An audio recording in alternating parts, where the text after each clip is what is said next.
Hello and welcome to Old School Loops, where I'll be reviewing video game soundtracks of all kinds, but with a special emphasis on the old stuff. So let's get started.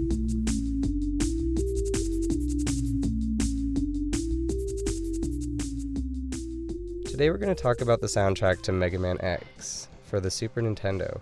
It was one of the first games that I owned, so I thought, why not have it be the first soundtrack that I review?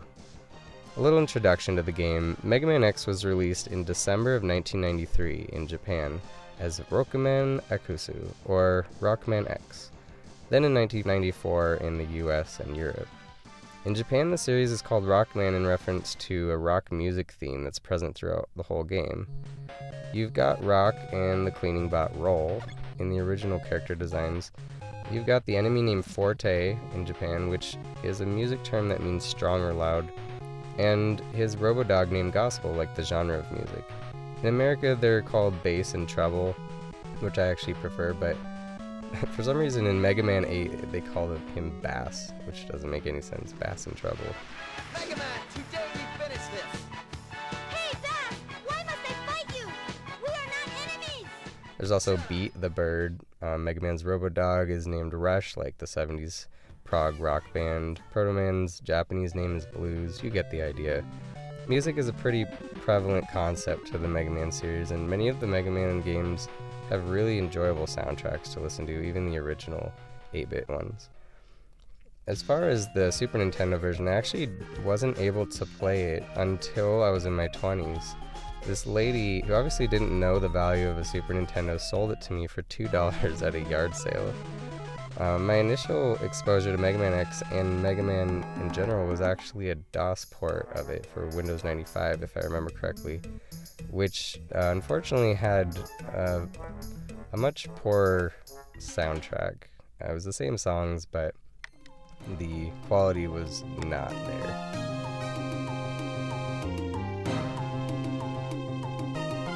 Alright, now for a little bit of context of the actual gameplay. The game takes place in the 22nd century, and you play as Mega Man X. He's often just called X.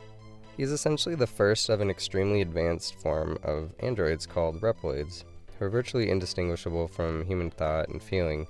The other robots in this world have become violent mavericks, rebelling, and though X is normally a pacifist, he becomes a maverick hunter and actually goes out to destroy them. In the series, the Mavericks look like anthropomorphic animals like penguins and mammoths, and each of their levels contain themes that kind of vaguely represent the animal that they are based on. The gameplay is a run-and-gun side-scroller type game. You choose who you want to go after and trek through a level, and blast them with your plasma cannon. Once you defeat a Maverick, you obtain their power, and lets you use a variety of attacks throughout the game. Part of the fun is trying to guess which boss is weak to which power, kind of like rock, paper, scissors, as the creator Inafune would say. It's really fun, and it was a huge step up from the original Mega Man series that was limited by the hardware of the original NES. The new hardware allowed for sounds that actually resembled instruments and could support 8 channels of stereo sound. With the new technology at hand, Tetsuo Yamamoto and his supporting team decided to go for the heavy metal style of the 70s, which fits perfectly to the loose rock themes.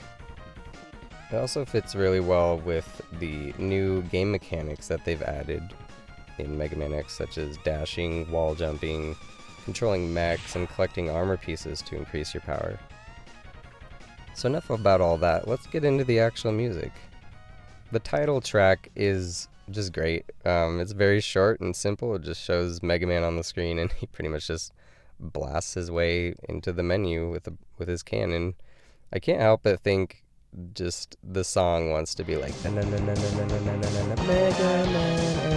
X. Then you got the password theme. This one's probably the most out of the ordinary for this soundtrack. It kind of reminds me of Sonic 3, maybe like one of the bonus levels. I'm not exactly sure why, but there's actually a Sega Genesis version that someone made online. I think they just took the code of the MIDI code from the Super Nintendo version and put it through a Sega Genesis or something.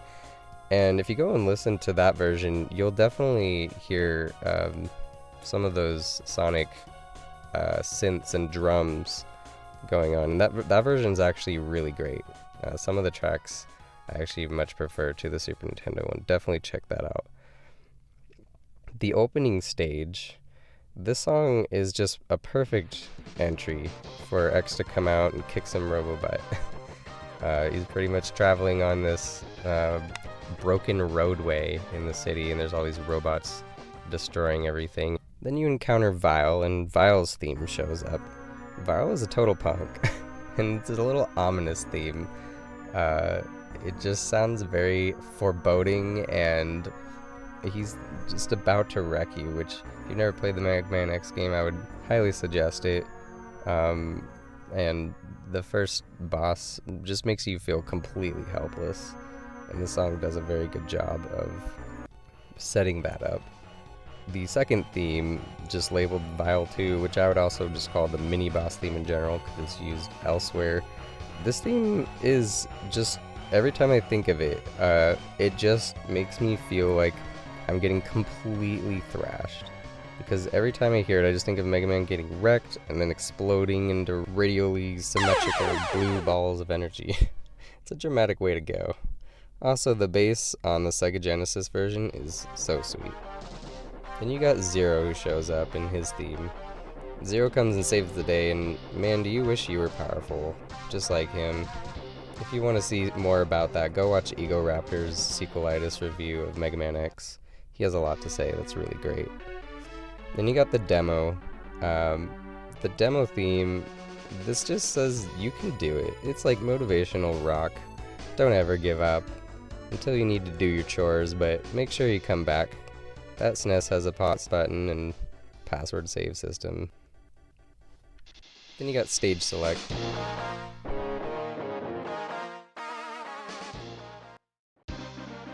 You got the stage start theme. This theme sounds like a boxing challenger intro to me.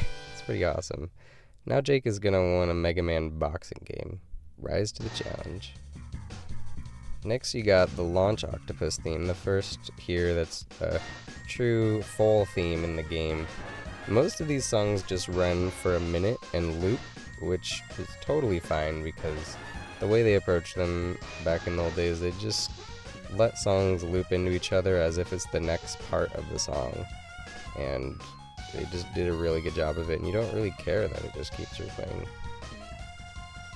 Aside from that really high note in the background that likes to ding around, it's a really fun track. I get mild surfer vibes, but I'm not really sure why. Maybe it's something about the rhythm or the bass. Yeah, I dig this one. It's fun. Fun fact, my favorite animal is the octopus. Chill Penguin. This song definitely feels colder than the other tracks, but it's very subtle in how they approached it.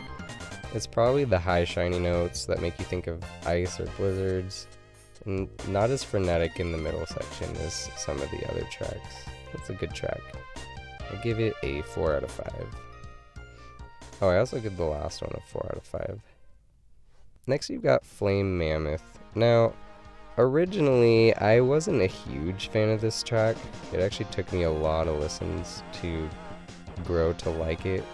My reasoning was because you had so many good theming opportunities in this stage. You've got boiling lava, you got pipes, factory equipment, steam, robots being built and also crushed. Weird little Ewok miner robots with pickaxes. Then it all ends with the duel between a behemothing mechanical elephant slamming his weight around to crush our little blue ground-bound Astro Boy. Yet literally none of these themes are represented. Instead, I just kind of thought of it as a vague Mega Man rock song that just kind of passes the time. It seemed to me when I first heard it lacked any kind of distinct intro, spent 40 seconds with no inspiration, had virtually nothing going on in the backing track, and then just trails off in an attempt at diversity by dinking down 3 notes in 3 chords. Even the drums kind of seem to get lost in the background in the Super Nintendo version, and so you're barely able to hear any of the fills or anything. The best part of it was kind of just the end and the beginning of the loop for me. As I listened to it more, I found myself just enjoying it just for a straightforward rock song. I definitely don't think it's one of the strongest tracks on the album, but I ended up liking it. So I'd still give that one a 4 out of 5.